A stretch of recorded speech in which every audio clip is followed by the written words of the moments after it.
Rosario Valcárcel, escritora, maestra. Mi personaje de hoy nació en un año del siglo pasado, en la cosmopolita playa de Las Canteras. Su infancia al lado del mar le fue creando una personalidad extrovertida, envolvente, con decisión de afrontar los retos difíciles que le iba a preparar la vida.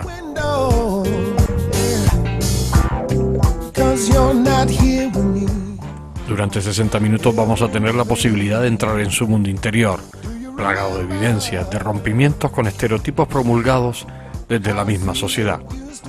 Le garantizo que no va a haber lugar para el aburrimiento, el transcurrir del tiempo será casi imperceptible desde que entremos en su mundo. Y estoy seguro que al final nos quedaremos con ganas de seguir escuchando a Rosario, porque no se habrán satisfecho nuestras intelectuales apetencias que se hubieran creado desde el principio. Rosario, ¿cómo recuerdas tu vida de tu infancia? ¿Cómo la recuerdas? Mi infancia, pues la verdad que... naces en la playa de Las Canteras. Yo nací... En la calle de Portugal. Exactamente, en la calle de Portugal, en el número 30, al lado de lo que después fue el Pinito del Oro, que desgraciadamente nos tuvimos que ir porque apareció el turismo, pero yo nací allí. Voy a contarte primero la etapa, porque lo que recuerdo era pues una cosa muy familiar, muy entrañable. O sea, la gente éramos todos una familia, la gente de la playa. Todos nos conocíamos. Y yo tenía, yo siempre lo cuento porque yo tenía tías y abuelas que no eran mis abuelas, o sea, los vecinos eran mi tía, mi abuela, estábamos en casa de uno, almorzábamos en casa de uno, merendábamos en casa de otro, o sea, era todo... Rosarito, quédate aquí. Porque tú, por ejemplo, en aquella época, como niña, tus juegos que estaban en la playa. En la playa, sí, sí. El parque, yo siempre he dicho que la suerte que ha tenido esta ciudad es que tiene un parque, el mejor parque del mundo, que es la playa de Las Canteras. Y todos los niños en aquel entonces, pues, que vivíamos por aquella zona, pues estábamos siempre en la playa, salíamos del colegio y íbamos a la playa. La playa era el lugar de recreo, de juegos y de todo.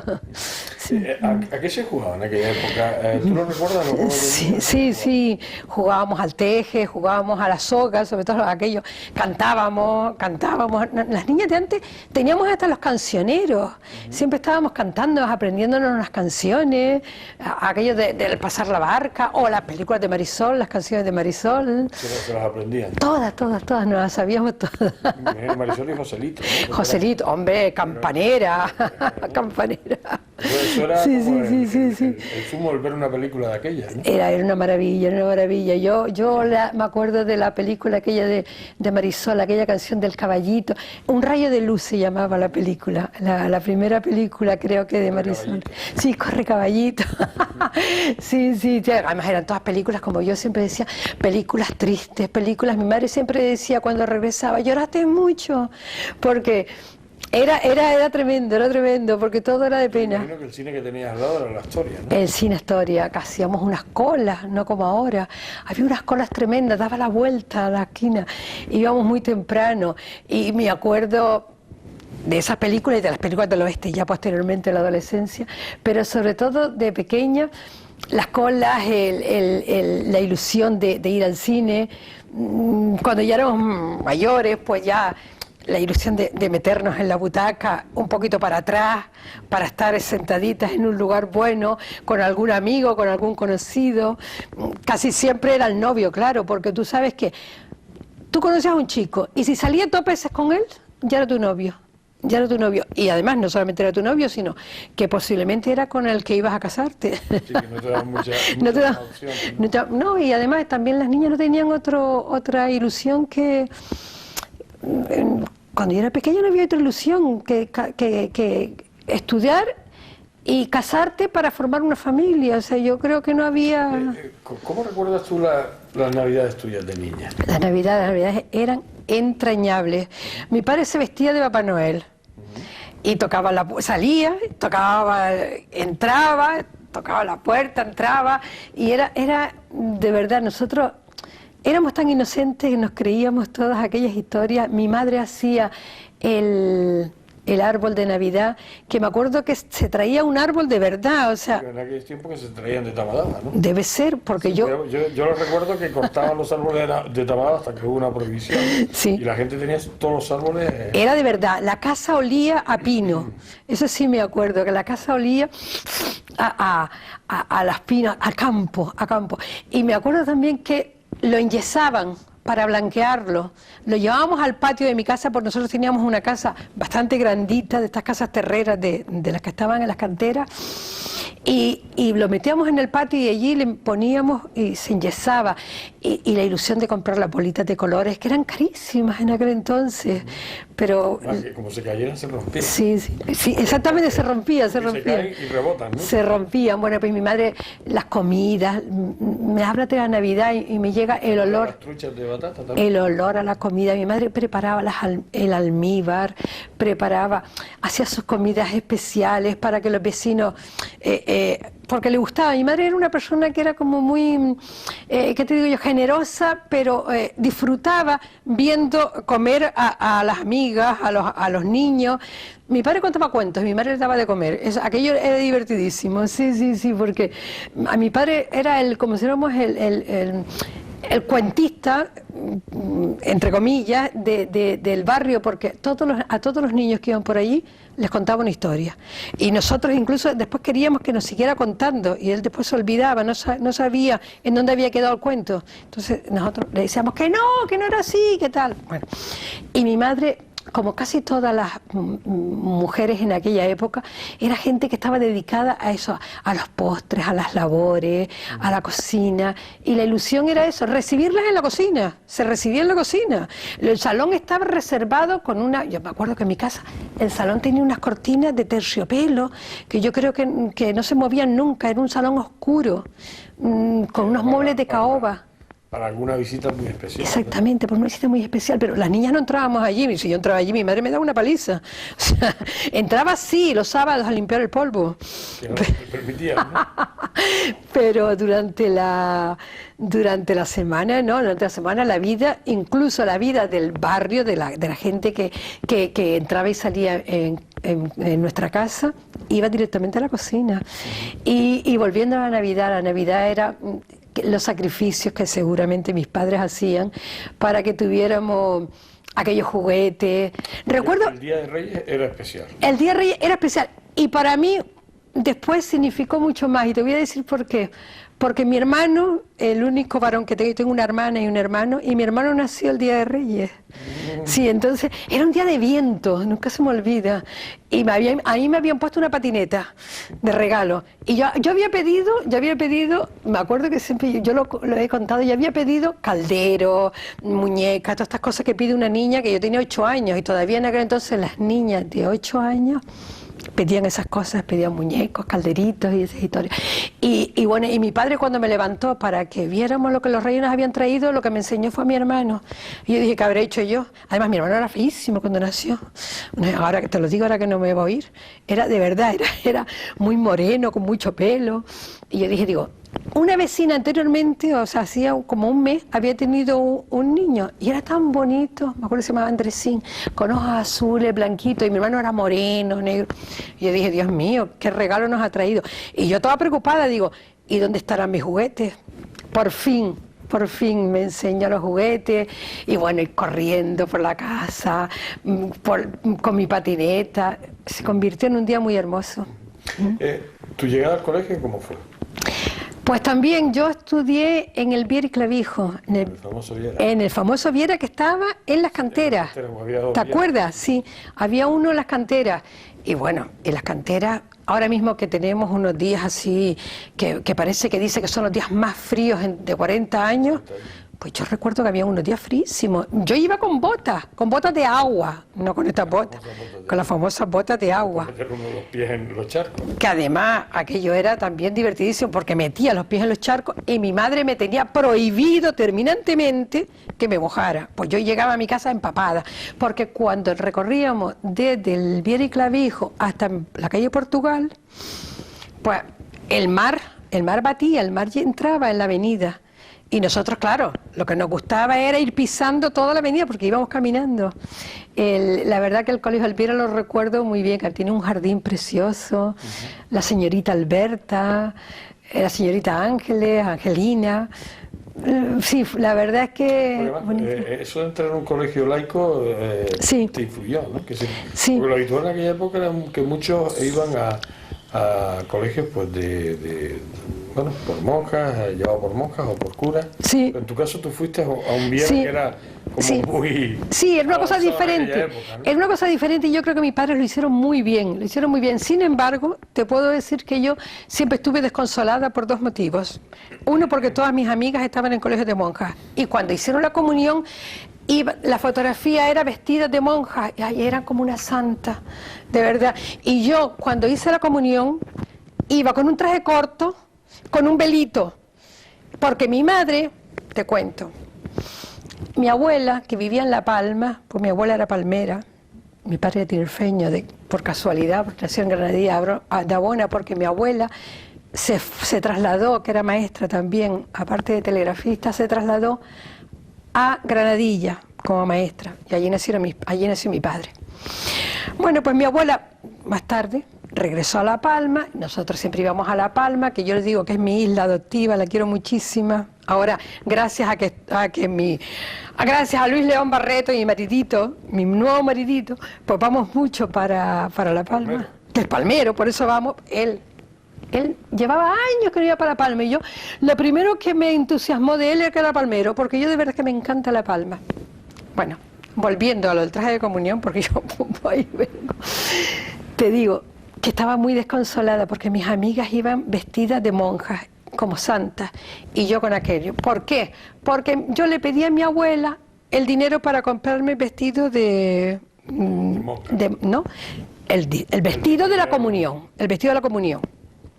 Y resulta que mi abuela me manda para hacerme un traje tipo, que también me gustaban, tipo Eugenia de Montijo, como si esa emperatriz quería ir yo, pero de blanco, como mandaba a la iglesia en aquel momento. Bueno, pero yo quería ir preciosa. Y mi madre, cuando vio la cantidad de telita que mandó la abuela, mi abuela Marieta, dice, bueno, pues de aquí salen dos. Y le hicimos mi hermana y yo. Estaba horrorosa. Pero le hicieron las dos, ¿no? Las dos juntas, porque mi madre aprovechó el momento y dice, bueno, pues ahora... Eso era habitual, ¿no? Sí. Después me compensó porque la pobre vieja, mi madre, hizo una fiestita, la verdad que a ella le gustaba mucho, su tarta de galletas, bañada con chocolate, todas estas historias las recuerdo muy bien de mi primera comunión. Iban también con las estampitas. Las estampitas, naturalmente. Las estampitas que se llamaban, ¿no? Porque iba uno recaudando sí. uno que le daba estampitas le tenía que dar algo. Con las limosneras, ¿te acuerdas? Lo que yo no sé, porque además me imagino que ese dinero al final pasaba a manos maternales, ¿no? Naturalmente, o sea, los niños no manejaban dinero, por lo menos en mi casa yo nunca tuve dinero. Sí recuerdo, que tampoco, no dinero en la mano, sí recuerdo que mi tío Juan me abrió una cartilla, siendo yo muy pequeñita, que hace poco la descubrí, color calabaza, por fuera venía el folletito de la cartilla, y me abrió una cuenta, pero yo tendría en aquel momento a lo mejor pues 6 años, 7 años, en la Caja Insular de Ahorros. Pero eso era la única conexión que yo tenía con el dinero, que a lo mejor me puso, yo qué sé, 15 pesetas o... no, ya en esa cifra no la recuerdo, pero sí que me abrió una cartilla. Tu época de adolescente, tú del Viera y Clavijo, ¿a dónde te mandan? Al Viera y Clavijo de Las Palmas, sí, seguí el camino del Viera de Las Palmas, sí. Allí estuve estudiando hasta que en tercero de bachillerato iba muy mal, porque ya yo tenía novio. Yo con 13 años ya tenía novio, o sea que con el novio que después me casé. Y un chico muy guapo, de Ciudad Jardín. Con ojos azules. Ya no se podía pedir más. Y no se podía pedir más. Además, mi artista favorito en aquella época era Troydenauer, el de Parris. ¿Te acuerdas? El de Parris. Exactamente. A mí me gustaban mucho los hombres rubios con ojos azules. Fíjate tú qué ironía de la vida, cómo cambio. Y bueno, pues voy al Viera, estoy en el Viera, pero empecé a a aflojar, a flaquear. No estudiaba mucho por aquello de que tenía novio y no sé qué. Total que mi madre me pone en el instituto del Pere Galdós o del, no me acuerdo cómo se llamaba. España, Isabel de España, no sé. Sí, yo creo que Isabel de España no estaba. Estaba a la izquierda. Tomás Morales. Tomás Morales, que después se llamó Tomás Morales. Sí, exactamente. Era la sección delegada de las niñas. Sí, Las sí, niñas sí. Estaban allí. El Pere Galdós y las niñas a la izquierda. Exactamente. Y bueno, y ahí estuve. Incluso recuerdo que me llegaron a poner en verano en el colegio de Don Antonio, en las Alcarabaneras. No sé si te acuerdas del colegio de Don Antonio. Y nada, y mi adolescencia, bueno, pues mi adolescencia así, estudiando hasta que dejé de estudiar, porque mi madre un día dice, bueno, mi niña, pues como me suspendieron el latín, fíjate tú, no podía, no salía adelante con el latín. Fue en la época que fui al colegio de Don Antonio y entonces nunca se me olvida que me presenté de latín y de historia, saqué matrícula honor en historia y me suspendieron el latín. Con lo cual, como era septiembre, ya mi madre dice, bueno, pues no, otra vez a repetir por latín, no. Y me puse a estudiar lo que se estudiaba antes, que era mecanografía, taquigrafía, inglés. Y yo, ay, taquigrafía, ay Dios mío, lo de taquigrafía que yo era. Yo muy buena con taquigrafía, muy buena. Además, lo de la taquigrafía también te cuento una anécdota. La profesora que me daba clase de taquigrafía se llamaba Olga, no me acuerdo ahora del apellido, estaba en el Parque Santa Catalina. Dictaba el libro de Viento del Este y Viento del Oeste, que fue como si éramos mi primer atracción por este mundo oriental y todo esto, y de Persebuc, ¿te acuerdas? Y bueno, y yo nada, escribía muy bien, pero cuando de repente yo creía que ya estaba preparada, me voy a hacer una prueba para buscar un trabajito. Y recuerdo que fui a una compañía naviera o algo así por el puerto, que me llamaron. Y nada, el director me dictó, y entonces me dice, dígame lo que llevamos escrito y tal. Y cuando yo intenté traducir aquello garabatos, ay, qué vergüenza ajena, de verdad, yo casi me muero. No sabía nada de lo que decía, por supuesto, no me admitieron.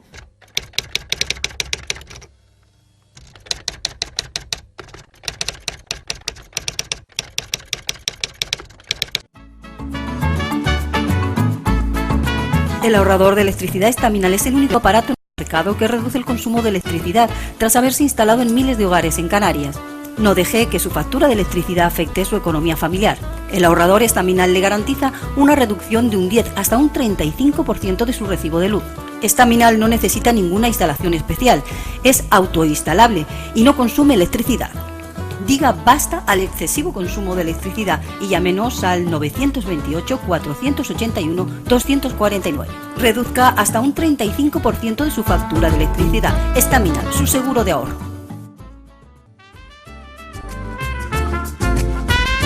Ahorrador de electricidad Estaminal.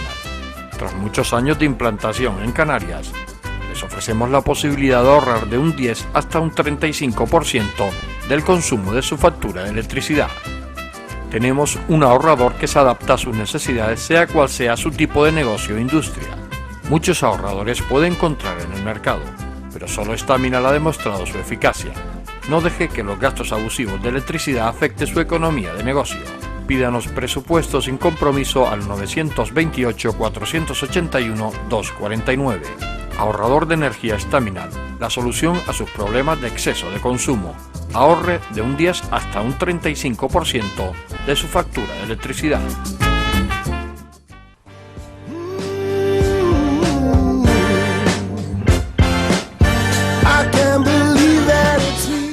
Tal como les había advertido Rosario, es un torbellino de sensaciones que nos llegan a nuestra más recóndita intimidad, transportándonos a una dimensión en la que el bienestar es su razón de ser. El momento que estoy viviendo junto a ella es inenarrable. Unos adornos de sensibilidad, de creatividad, de generosidad me rodean hasta llevarme a la completa felicidad de la conversación. Pero sigamos escuchándola. Todavía nos queda mucho con Rosario.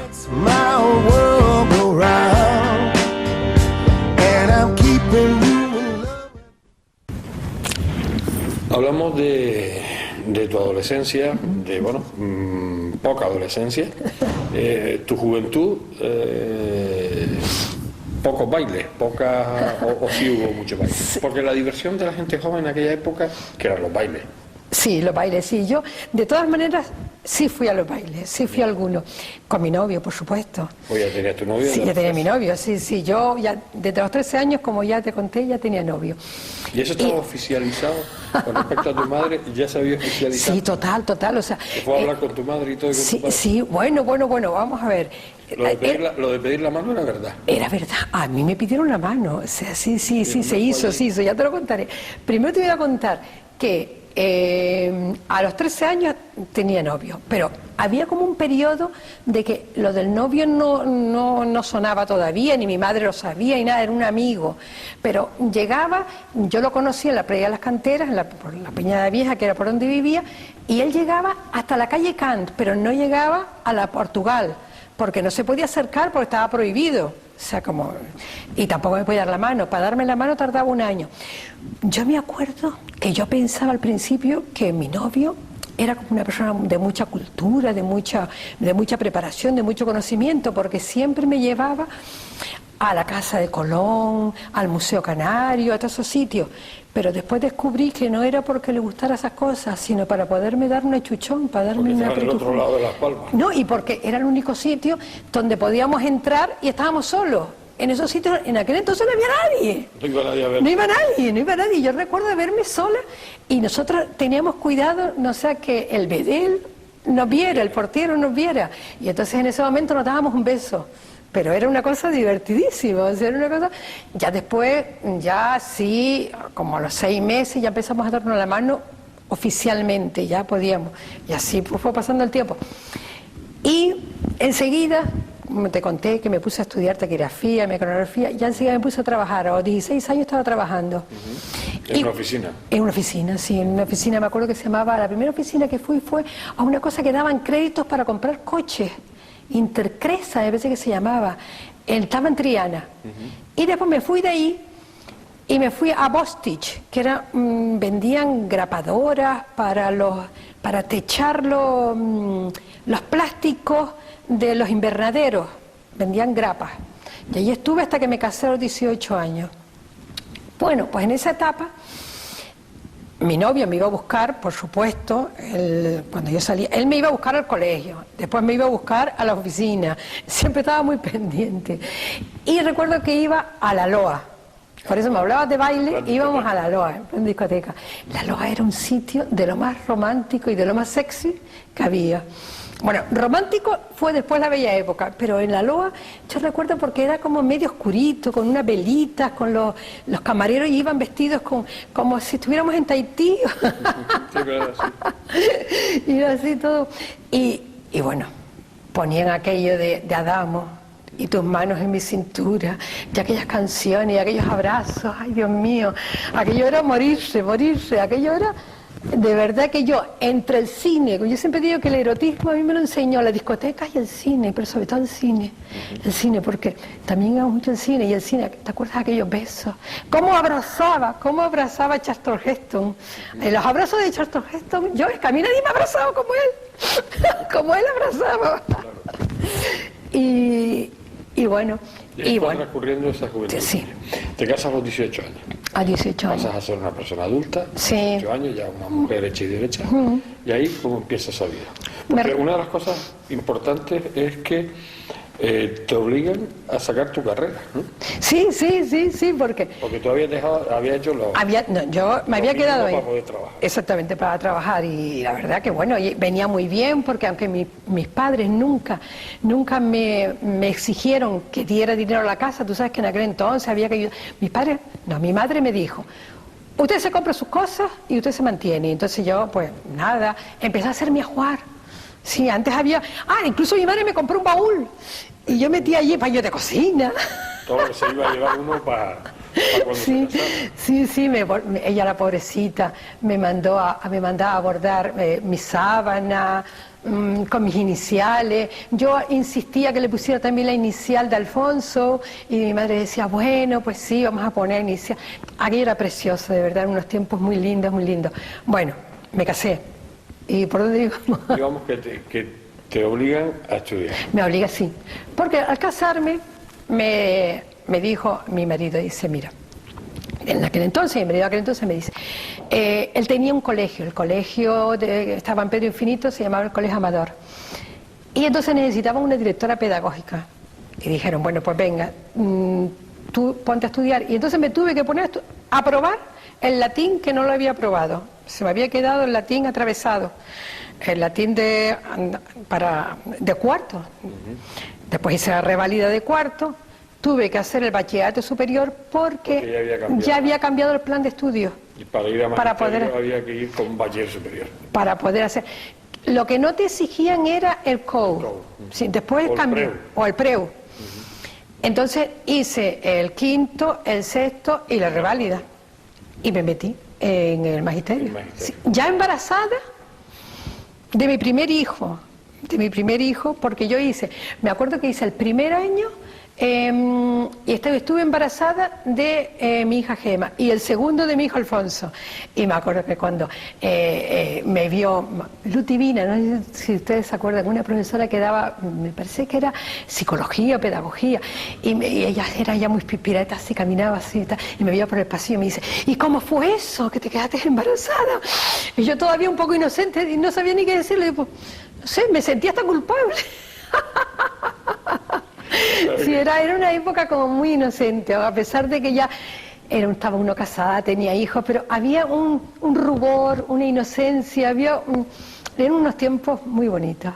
Sí. ¿Terminas tu carrera? Sí, terminé mi carrera, hice mi oposición. ¿Y no empiezas como directora del colegio? No, me marché, nunca hice el papel por el que habíamos hecho la carrera. O sea, me marché porque hice oposición y entonces ya me fui a lo que se llamaba la pública, a los colegios nacionales de antes. Y allí estuve 29 años trabajando. O sea, que hasta que... Sí, hasta me jubilé, pero me jubilé pronto porque me jubilé por enfermedad. Hace unos cuantos añitos, como 11 me parece. Sí. ¿Y tu época de enseñanza cómo fue? Pues la verdad es que, con cariño? Sí, con mucho cariño. Te digo, mi primer colegio fue, primero fue en la Feria del Atlántico. Estuve 3 meses con un contrato que se llamaba algo como contratada, no, era así es que antes no había maestros. Curiosamente, hubo una época en que yo llegué a ir a la escuela y había maestros que se llamaban maestros domésticos, me parece que se llamaban, sí, domésticos, porque llegó a estar, me acuerdo, la mujer de un compañero mío ejerciendo de maestra, pero no tenía título, o sea, pero estaba reconocido por el Ministerio de Educación. Estaban allí porque fue cuando la Ley General de Educación Básica, todo aquel cambio. Y yo estuve 3 meses primero en la Feria del Atlántico, en el Colegio Extremadura. Pero ya como si cuando yo me sentí como más maestra fue curioso, en el Polvorín, en el colegio, no me acuerdo del nombre, te lo digo si me acuerdo, el colegio que estaba en el Polvorín. Y ahí estuve 2 años. Y la verdad es que a pesar de que todo el mundo me decía, ¡ay, qué horror! ¿Dónde te vas a meter? No sé qué, que si te van a pinchar la rueda, me sentí, la verdad, encantada. Me incorporé, me acuerdo cuando los carnavales, yo les ayudaba a las niñas, hacíamos los vestidos, hacíamos las fiestas, iba a casa de los alumnos, y me conocían. Ayer mismo me saludó una alumna que me dijo que yo le había dado clase en el Polvorín. Cuando ahí me saluda un hombre por la calle, es que fue alumno mío del Polvorín. Son los únicos, mira que he estado en otros colegios, pero esos niños fueron un encanto, de verdad se portaron. Los llevamos a Madrid, me acuerdo que con Pepe Ojeda, que llevaba el teatro. Pepe Ojeda, pero no el narrador, no el que fue entrenador de Sí. Fuimos a la Villa de Madrid, al teatro. Y bueno, y se portaron muy bien. Después ya lo llevamos en otras ocasiones, como pues, estuve 2 años y me dio tiempo de hacer muchísimas cosas en ese colegio. La primera, que después todos los años organizaba yo los viajes de final de curso, pues ese año, estando en el Polvorín, fuimos a Madrid. Y se portaron los chiquillos muy bien, muy bien, muy bien. De verdad que no sé, en ese colegio me sentí muy bien, muy buenos compañeros y tengo muy buenos recuerdos. Sí. ¿Cómo fueron esos años a nivel personal? ¿Cómo lo llevaste? ¿Bien? Bien, lo llevé muy bien. Además era un año que estaba... ¿Tú has tenido 5 hijos? 5 hijos, sí, ya. La gente ahora dice 5 hijos, qué locura, pero en aquella época era más normal, hombre, no 5, a lo mejor 4 o 3, sí. Era más normal que la gente tuviera más hijos, ¿no? Sí, tenía. Hoy uno, ya mis hijos tienen uno, los que tienen hijos tienen 1, 2 tiene el que tiene más, o sea, la niña mayor tiene 2, Gemma tiene 2, mi hijo Alfonso tiene 2 y mi hija Goretti tiene 1, Olivia. O sea que, y no van a tener muchos más, porque ya yo veo, aparte que empiezan mucho más tarde, porque también estudian carreras y tampoco pueden acceder al puesto de trabajo inmediatamente, porque son muchos factores. Pero vamos, que tú encantadísimo. Ay, yo sí, yo me acuerdo, cuando llegué a ese colegio, llegué más tarde, no llegué en octubre, llegué en noviembre porque estaba con el permiso de maternidad de mi hija Goretti, o sea que ella tenía 3 hijos cuando me incorporé al Ramón y Cajal, se llamaba el colegio. Y ya después de ahí pasé a Ojos de Garza, estuve en Ojos de Garza 2 años también. Ahí, estando allí, nació mi hijo Roberto. Y después me fui a La Paterna, que ahí fue donde finalicé, ahí estuve 20 cursos. 20 años. 20 años estuve en La Paterna también, tengo muy buenos recuerdos. Y bueno, y de las historias con los alumnos, con mis hijos, con las excursiones, de verdad es que yo creo que yo fui feliz en la enseñanza, y eso que ya al final, la verdad es que los alumnos al principio de mi carrera eran otro tipo de alumnos. Otra historia, porque había como si dijéramos lo que se llama un respetito por la figura del profesor. Por muy gamberro que fuera el niño siempre sabía que la profesora merecía un respeto. Después ya eso se fue degenerando un poquito, pero que no son culpa de los niños, son culpas, como yo digo, de los padres, porque yo digo siempre que el primer educador es la familia. Y claro, si la familia no aporta ese granito de arena, pues la cosa pues se va degenerando. Pero así todo, de verdad que es que yo creo que no tiene nada que ver trabajar como yo trabajaba con papeles cuando todavía no era maestra, cuando trabajaba en una oficina, a trabajar con personas. Tendrá sus malos ratos, sus inconvenientes, porque las personas todos tenemos, no somos perfectos y los niños pues son niños, pero hay un enriquecimiento. Vas a tu casa con un enriquecimiento personal, que eso ya lo llevas para siempre. Ahorrador de electricidad Staminar. Tras muchos años de implantación en Canarias, les ofrecemos la posibilidad de ahorrar de un 10 hasta un 35% del consumo de su factura de electricidad. Tenemos un ahorrador que se adapta a sus necesidades, sea cual sea su tipo de negocio o industria. Muchos ahorradores puede encontrar en el mercado, pero solo Staminar ha demostrado su eficacia. No deje que los gastos abusivos de electricidad afecte su economía de negocio. Pídanos presupuesto sin compromiso al 921-481-249. Ahorrador de energía Staminar, la solución a sus problemas de exceso de consumo. Ahorre de un 10 hasta un 35% de su factura de electricidad.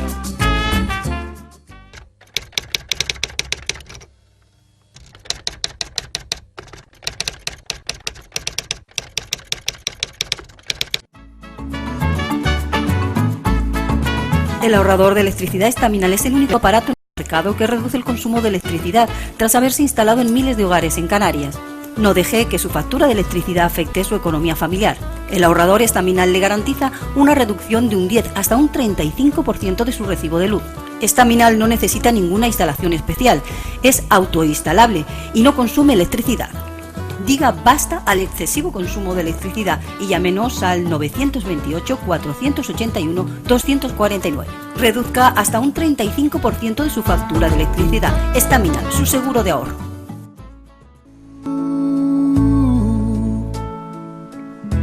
Too long to stop now. Una vida llena de intensidad que no ha pasado desapercibida para el resto de los mortales. Rosario no pasa por este mundo sin pena ni gloria. Al contrario, con paso firme se rebela contra la injusticia, supera las adversidades y, lo más importante, sabe vivir. Gana mucha vida a través de sus actos creativos e intensos y no permite que nada ni nadie afecte su rumbo existencial. For too long. Llegamos a la actualidad, Rosario, pero antes que nada, tu relación con la literatura, empiezas a escribir, aunque te prejubilas, empiezas a escribir, pero tú anteriormente habías ya escrito. Tu relación, hiciste tus primeros pinitos dentro de la literatura. Sí, yo siempre, que era lo que yo te decía, porque mi abuela escribía, mi padre contaba cuentos, entonces siempre escribía algunas cositas. Además, tú sabes que las niñas tenemos una tendencia tremenda a hacer diarios, a tenerlo guardado, a escribir lo que nos va ocurriendo en la adolescencia. Y me ocurrió una cosa curiosa, que es que conocí a un personaje importante para mí, un chico belga, y que tuvimos una relación de trabajo, y total que al final él muere de SIDA. Y a mí me impresionó muchísimo, y eso fue al final de los 80, y yo, antes de que él se muriera, cuando se marchó, escribí un libro un poco dedicado a las vivencias que tuvimos, cómo nos conocimos, y ya contaba su muerte. Y fue impresionante porque después fue tan impresionante que cuando yo lo estaba escribiendo, él todavía no se había muerto, y yo describía su muerte, la describía, pero lloraba a lágrima viva. O sea, lo estaba viviendo, que fue una cosa que no me ha pasado nunca después cuando he contado algo mientras escribo. Y a partir de ahí empezaste a escribir. Sí, ya. Nunca más dejaste de... No he dejado de escribir, o sea, eso fue en el año 85, 84, me parece que fue. Sí, porque ya después, en el año 88, le enseñaba yo a Luis, mi pareja actual, a Luis León Barreto, le enseñaba algunas cosas que escribía y bueno, le gustaba. Y entonces ya empecé a escribir los relatos eróticos. Sí, desde aquella época. Por supuesto que se publicaron, los relatos eróticos se empezaron a publicar en el 2007, pero estaban escritos algunos se los dedicaba, para que nadie los oye. En el año... en el 87, 88. Empezaste tú a escribirlo y los publicaste en el 2007. En 2007, sí, que ha pasado tiempo, sí. Pero bueno, nunca es tarde, ¿no? Estaban escritos de una forma, después algunos se aliviaron un poco, se suavizaron, otros... en fin, depende. O sea que estas cosas son ya cuando uno se pone a escribir un poquito más en serio, porque aquello era un poco amateur, un poco. Claro. ¿Cómo te sientes en la actualidad? Muy bien, muy feliz. ¿Sí? Muy bien. Porque, en fin, ya tengo, pues mis hijos están como muy bien, ellos con sus carreras terminadas, trabajando con sus hijos, y la verdad que son unas personas encantadoras y muy nobles. ¿Qué voy a decir? Las madres siempre dicen cosas buenas de los chiquillos, siempre decimos, engañamos. A lo largo de tu vida, ¿te ha quedado algo por hacer? ¿O te arrepientes de algo que hayas hecho? Yo creo que no, yo me siento muy satisfecha, hombre. Pues a lo mejor yo cuando era pequeña quería ser azafata, o sea, cuando tenía 20 años o 15 años, 16 años, yo quería ser azafata. Una amiga mía fue azafata y la otra también, o sea que, y esa era como si éramos la ilusión, ir a Londres, tampoco me dejaron ir a Londres. Si me hubiesen dejado ir a Londres, fui a Londres, pero ya casada, yo quería ir a Londres cuando tenía 18 años, que fueron muchas, sobre todo muchos chicos, porque las chicas ya tú sabes que estábamos trincadas, las chicas de mi adolescencia estábamos todas trincadas, pero sí, ¿Qué me hubiera gustado hacer? Ir a Londres, por ejemplo, vivir allí. Londres me encanta, es un país que me gusta muchísimo, o sea, me encanta. Y ¿Tienes muchos enemigos? ¿enemigos? ¡Qué va! Por lo menos, y si los tengo, no se han dado a conocer. No lo tienes tú catalogado. No se han dado a conocer. No, yo creo que no. Yo creo que no, porque puede haber diferencias entre las personas, pero yo creo que siempre, yo siempre digo que si piensas distinto que yo, mejor, porque así nos enriquecemos. No creo que sea eso un hándicap para poder llevarnos bien. ¿Y amigos? Amigos tengo un montón. Pero muchísimo, Pero muchísimo. el concepto de la palabra, porque también se ha perdido mucho en la época de hoy, se ha perdido mucho el concepto de amistad, ¿no? Porque hoy todo es un cúmulo de intereses. Sí. El concepto de la amistad, ¿tienes muchos amigos? Bueno, lo que son amigos, pues bueno, yo soy una persona que me gusta cuidar a mis amigos, me gusta mimarlos, y lo aprendí de mi madre, que era lo que yo te decía, que les invitaba, que siempre había gente en casa, y lo aprendí de ella. Ella tenía esa virtud de mantener a sus amigas de la infancia, porque acá las mujeres mantenían a sus amigas. Hoy en día tenemos amigas y amigos, o sea que se ha ampliado. Y sí, creo que amigos de verdad no son tantos, pero yo creo que también eso de los amigos es una cosa circunstancial. En un momento determinado puedes ser amigo de una persona y pasan 10 años, o pasa como me ha pasado a mí, o pasan 15 años y la vuelvo a ver y notas esa vibración de que realmente eran amigos, porque sigues sabiendo, sigues teniendo cosas que decir, claro. No te quedas sin decir nada. Decirle algo. O sea, lo ves, han pasado un montón de años y resulta que es como si lo hubieses visto hace una semana. Y yo creo que ahí es donde está el secreto de la amistad, o sea que, y también el respeto, claro, y para que la amistad pueda prevalecer y ser duradera, tiene que haber un gran respeto, saber cada uno cuál es el sitio de cada uno y en fin, y respetarse en todo, la tolerancia, pero eso en todas las cosas de la vida. ¿Tienes muchos proyectos? Proyectos, muchísimos. Yo siempre viajar nos gusta mucho, a Luis, a mí nos gusta mucho viajar. Nos gusta, bueno, pues escribir, todavía quiero escribir muchísimas cosas más. Y bueno, y tener más nietos. Sí, ay, tener más nietos. Eso es importante. La ilusión no la has perdido nunca, ¿no? No, nunca. Yo creo que soy una persona, ¿cómo te diría yo? Que a lo mejor cuando era más joven estaba como más abrumada, quizás por esto de estar criando hijos, trabajar, o sea, estabas como...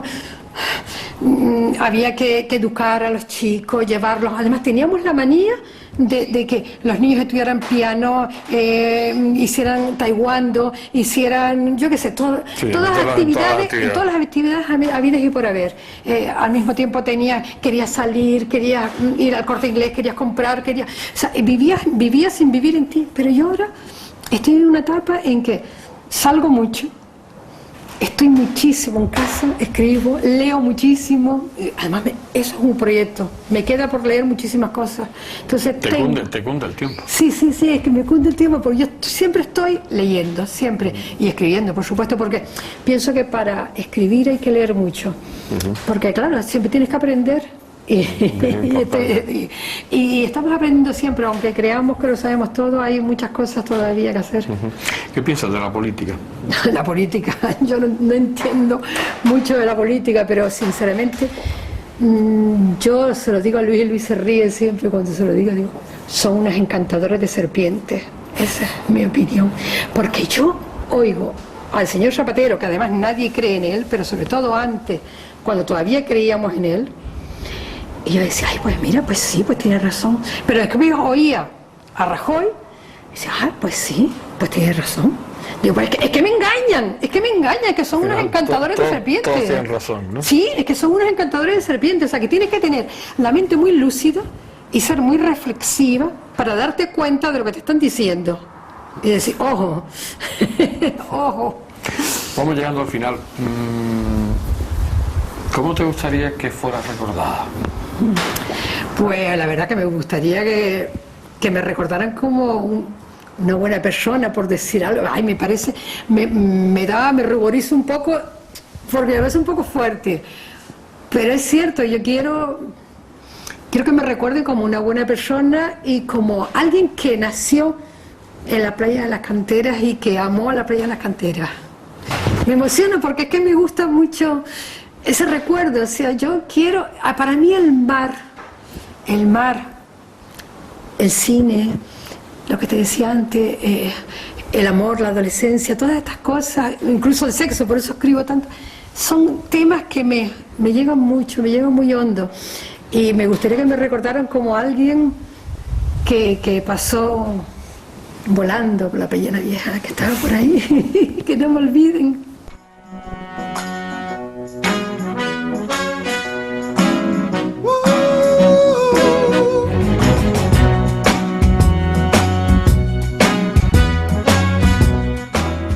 Hemos llegado al final, no me lo puedo creer. ¿Recuerdan que al principio del programa les decía que no había lugar para el aburrimiento y que el tiempo con Rosario no daba impresión que transcurría? No me equivoqué. Me niego, aunque sé que es irreversible, a que termine nuestra conversación. Sé que me quedan tantas cosas que escuchar de ella que nos vemos obligados a tener que hacer una segunda parte.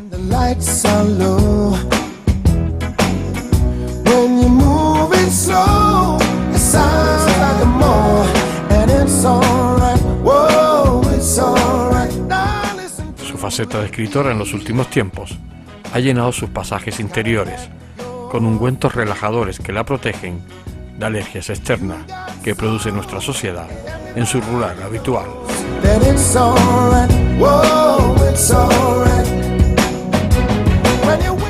Antes de despedirme, me ha regalado su último libro, Sexo, Corazón y Vida. De alguna manera, su lectura me hará seguir conectado a ese interior de Rosario. Rosario Valcárcel, llega el momento de nuestra despedida.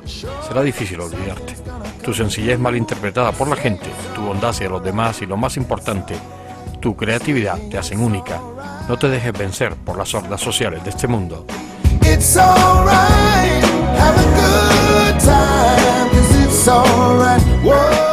Rosario Valcárcel, maestra, escritora, mujer, solo me queda decirte gracias por habernos dejado entrar en tu mundo, que nos ha permitido en estos momentos de bienestar interior ser felices por unos instantes.